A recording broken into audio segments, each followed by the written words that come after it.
The days of Zebra have gone. We have returned to a Juventus side in Serie A. With this series, the plan, we're only going to do a couple of seasons, but we are going to try and buy lots of children. In Italy, basically, they're well known for playing aging footballers, but they're still very, very good. Players playing deep into their 30s, still playing superbly well. Juve have started a trend somewhat recently where they're buying some decent youngsters. Kaio George has come in, Vlahovic, Weston McKennie, players like this are all in they're not even in their prime, they're in their progressive part of their career, but they do still have some aging players. Danilo is 30. He's not old by no means, but he's 30. Sandro, 31. Szczesny, Pinsoglio, Cuadrado, Angel Di Maria, Bonucci is 35 years of age and arguably one of our best players. I want to try and build a team that is young and good and can win Serie A. That's the goal. Not to win Champions Leagues or anything like that, but I want to make a Juventus side that will be good for the next 10 years and they can dominate and they shouldn't need to sell anybody. Now, in order to do that, we do need to try and sell some players because we've only got £15 million transfer budget in the first window. We are over our wage budget as well, but we have some high earners. And I think we might be able to whittle some of these players down. Vlahovic we want to keep hold of. Alexandro is 31. He's getting paid £200,000 a week. You might need to be shown the door, mate. Szczesny's at £200,000 a week. We've got Bonucci on £200,000 a week as well. Cuadrado on 155. These are all the older players as well. These are players that we need to realistically get out of our club because not only are they going against the mentality that I want, but they are also just crippling us financially. We can't buy anybody new because you're earning too much money. So with that in mind, we are going to go forward to probably just before the AC Milan game, and I will show you what I've done with the transfer window so far. I think the window shuts on the 1st of September or the last day of August, so there will still be window of opportunity to buy some new players in before the window shuts. However, we should get most of our business done before the start of the Serie A season. But before we do that, I would like to ask you a very quick question. What players in Football Manager do you think are going to be world beaters in the future? And I'm not talking about your obvious ones, your Haalands, your Mbappes. I'm talking about your weird ones. I know people are going to say Endrick. I want to hear some other decent, very good prospects that you found yourself through playing the beta, things like that. Put them in the comments and I will see if I can get hold of them for Juve. Right, we are back for the first game of the season, and it's been an interesting summer. If you are a Juve fan and you're expecting me to buy sensibly, I've probably disappointed you. We've sold a lot of players and we brought some new ones in. This one was silly. Alexandro for £5.5 million to Almira. He's worth apparently £29 million now. He was getting paid a lot of money. That's why we've got rid of all of these players, by the way. Not because I wasn't going to use them. They were getting paid too much money. Bonucci's gone to BMG for £1.6 million, and we're still paying some of his wages, £78,000 for a year and a half. Again, silly wages, stupidly high wages for a 35-year-old, and we were never going to play him until he was 37. And finally, for £6.25 million, Adrien Rabiot has left, going to Lyon. And obviously, he's not old, but he was getting paid a lot of money. He only had a year left on his contract as well. He was getting paid £150,000 a week. We're still paying him £52,000 a week until the end of the season. But it's another player, big money, leaving the club. Now then, joining the club, it's underwhelming. 6 players so far have joined the club, and they're all under the age of 25. That was kind of the main objective, and they're also all relatively cheap. They've also got, hopefully, potential to get a little bit better. Danny Motta is the first one. He's only cost £4 million. He's come in as essentially a backup left winger who's probably going to get a few more games than he perhaps should, but that's why we brought him in. Next up for £6 million, it's Austrian centre-back Kevin Danso. He is hopefully going to be probably a backup, might get a few games here or there, but he was the first player that I brought into the club to basically replace Bonucci, and because now Bonucci is gone, he's expected to be starting. I don't think he's going to be starting because of some of the players we've still got at the club, but also some of the replacements as well. For £8 million, Leonidas Sturgeon has been brought in from St. Gallen, Swiss international, with just one cap to his name, but there is a big future ahead for Sturgeon. I think we kind of force play Sturgeon. For the 2 seasons, we force play him, turn him into a superb footballer by the time he's 22, 23 years of age. And I think that's possible. In goal, we have signed Niklas Hedl from Rapid Vienna. 21 years old, will be 22 come the end of the season. He's come in for, I think, £6 million? £6 million. That is all he has cost. And he's going to be our number 2 goalkeeper. But I'm going to hopefully give him a lot more games. Towards the end of the season, Matteo Perrin is going to be our number 1. I don't want to play Szczesny. He's too old. We have also brought Italian, and that is Riccardo Orsolini. He's come back to the club. Was he on loan or something? We bought him for £4.4 million, sold him for 12.25, brought him back for £7 million. We needed wingers. All of our wingers are quite old. Orsolini is 25, soon to be 26. I think he's a good option, and he's Italian, which certainly helps. And finally, so far the biggest signing in terms of finance is Divine Wrench. Could be how his name's pronounced. I have no idea, but that's how I'm going to pronounce it. He's cost about £14.5 million. He's going to be a defender. And by that, I mean left back, right back, centre back. He's got 2 feet. He's either footed. We need fullbacks because our fullbacks are either old or injured. He's also very good in central defence, but he's only 19. This is the one that I've got the highest hopes for. Him and then Sturgeon. So that is it for the transfer business so far. I'm telling you, it was massively underwhelming. And part of the reason is because we don't have the money. We've spent way, way more than we actually had available to spend. But we have slashed our wage spending in, I was going to say half. It's not in half, but we have removed a huge chunk of expenditure. So, yeah, we need to try and get a few more players off the books. Quadrado is getting paid too much money. He's only got a year left and nobody wants him. I might just loan him out and hope somebody just takes care of a little bit of his salary. So for the first match of the season then, this is what we're going to go for our starting 11. It's going to be Perrin in goal, Wrench, Sturgeon, Bremer and Danilo in defence, McKennie and Locatelli in midfield, Orsolini and Kostic on the wings, Vlahovic and Danny Motta leading the line. We've got still a lot of injuries. Di Maria currently out injured. I will be playing Di Maria. Even though he's old, he's ridiculously good. Szczesny, for some reasons, on the subs bench because we've got too many injuries. Correa, Chaser, Pogba, Sula, Ake, Moise Kean is suspended. Kyle George is also injured. I brought in a couple of youngsters into the squad. In fact, what we'll do, let's sort this subs bench out a little bit better and not have an injured goalkeeper who's definitely not going to come off the bench. So I imagine most matches in Italy are probably on TV, although this is a big game, obviously. This is Juve Milan. In the 90s, this was the match, wasn't it? This was the big game in Italy. Saying that, there were a lot of big games in Italy in the 90s. You had Romas and the Fiorentinas and the Inters and the Lazios. They were all very good, weren't they? Italy was good in the 90s. What happened? We are seeing the first highlight of the match from kickoff, but I don't know whether anything's actually going to happen here. Wrench with the ball on the right-hand side. We're getting very close to the goal. Orsolini's effort is possibly blocked. It's fallen for Danny Motta, who should have scored. Danny Motta should have scored.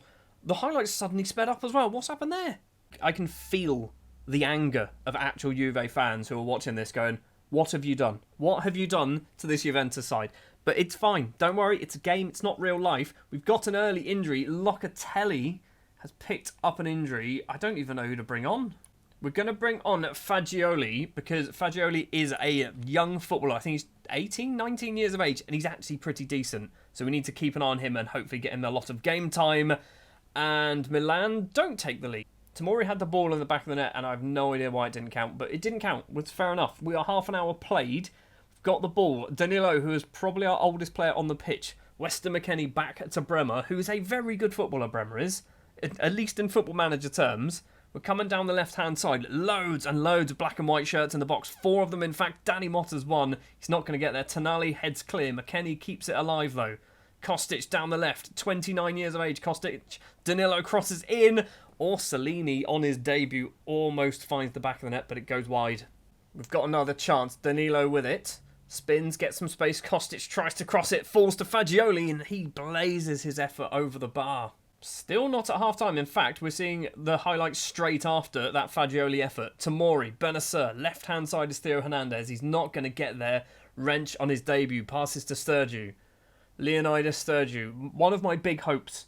One of my big hopes for this Juve side going forward. Wrench as well, big hope there. Down the line, Vlahovic to McKennie. In the middle is Fagioli. Ball over the top to Kostic. Takes a touch. Passes it past the goalkeeper. And Filip Kostic makes it 1-0. 35 minutes played. I'm genuinely liking this 4-2-4 gegenpress formation as well.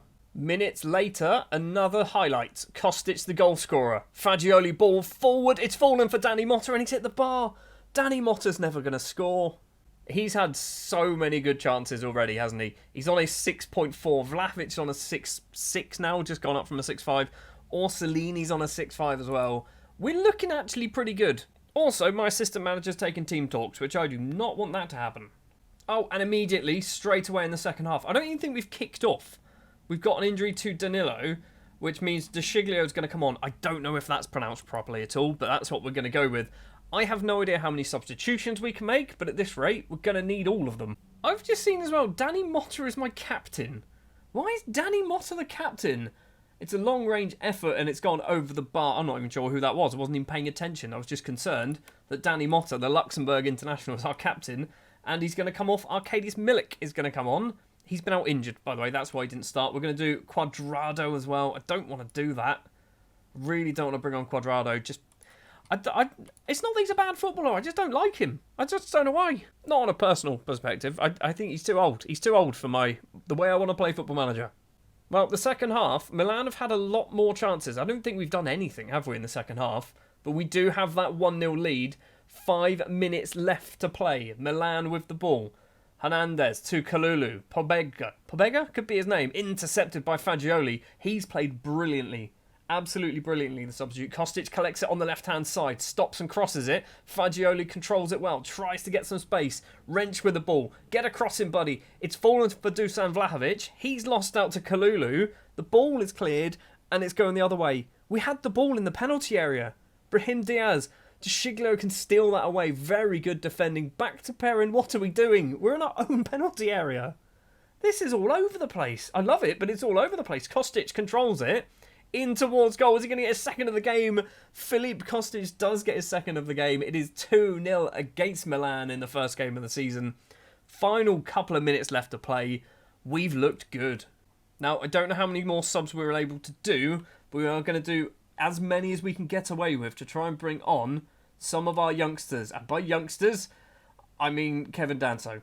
We can't do any more. So we're allowed to do 4 subs here in Italy. Fair enough. I wanted to do Danso coming on for Sturgis, but apparently I can't. The full-time whistle goes then, and it's a 2-0 win against Milan. Kostic getting a 9.3. We got assists from Fagioli and De Sciglio. We've played. That was good. I genuinely enjoyed that game. That was a very good game. I am worried about these 2 injuries, though. These could be problems. Broken ribs for Locatelli. Wonderful. And a twisted ankle for Danilo. So, our current list of injuries, Di Maria should be back. Who's going to be back soon? So, Di Maria and Szczesny are going to be back relatively soon. Sula's going to be back relatively soon. But everyone else have got these massive injuries. This is a problem. This is what makes being the Juve manager difficult at the start of FM23. Oh, also, that was Filip Kostic's debut alongside Milik, Bremer, Wrench, Sturgis, Orsolini and Danny Motta. Yep, cool. We played a lot of new players. And to pick up 3 points against Milan, that's a good result. So looking forward, the transfer window shuts on the 31st of August at 11 o'clock in the evening. We've got 3 games to play in between that time. We do Sassuolo, we've got Spezia, and we also have Udinese. I'm going to go forward to the other side of it, to the other side of the the deadline day. That's what I'm trying to say. And we're going to see the additional signings that we've made. So, the transfer window has just closed. It is 11 o'clock on the 31st of August. We have brought in 3 new players on deadline day, which I was not expecting to do. We've sold no more. So, we've still got Cuadrado, we still have Szczesny, we still have some of the ageing players who have got fairly hefty contracts. The league looks bloody marvellous, doesn't it? Top of the table, 4 wins out of 4, goal difference of positive 10. I think we've only conceded once. We've got a Champions League draw as well, which is against Frankfurt, Trabzonspor and Benfica, which we should absolutely destroy that group. We should finish top of that group as well, hopefully. So the 3 new signings then on deadline day. Yacine Adli has joined from Milan on loan. This one is kind of more of a dip my toe in the water, see if he's worth it. He's good. He's 22. He's probably not going to play a huge amount of football. If he does, and he turns out to be very good for us, then maybe we try and make this a permanent deal. I don't think we have any clauses in there to make it a permanent deal, but he's also, loan can't be terminated, and I'm telling him we'll play him as an attacking midfielder. We're not going to because we're not going to play them, but he's here, and he can't be called back. This one kind of goes against my rules, however, he would have been 25 at the start of the season. Dani Ceballos has come in for £1.8 million.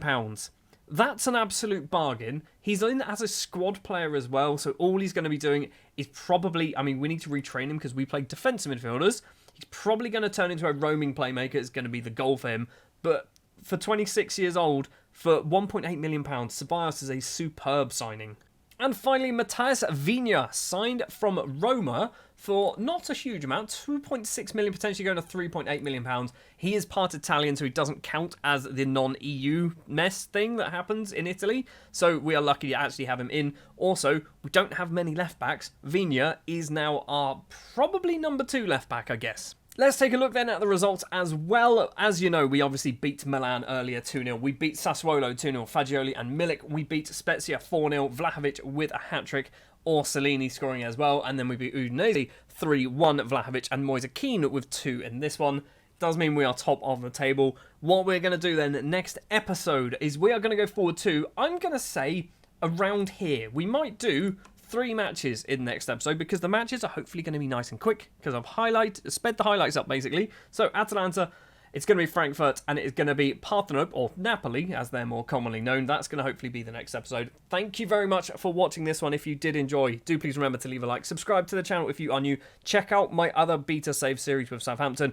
I've also got lots and lots of plans for when the full game is released as well, so do please consider subscribing to the channel. I'll be back next time with more Juve and hopefully more wins. That's the goal. Thanks for watching.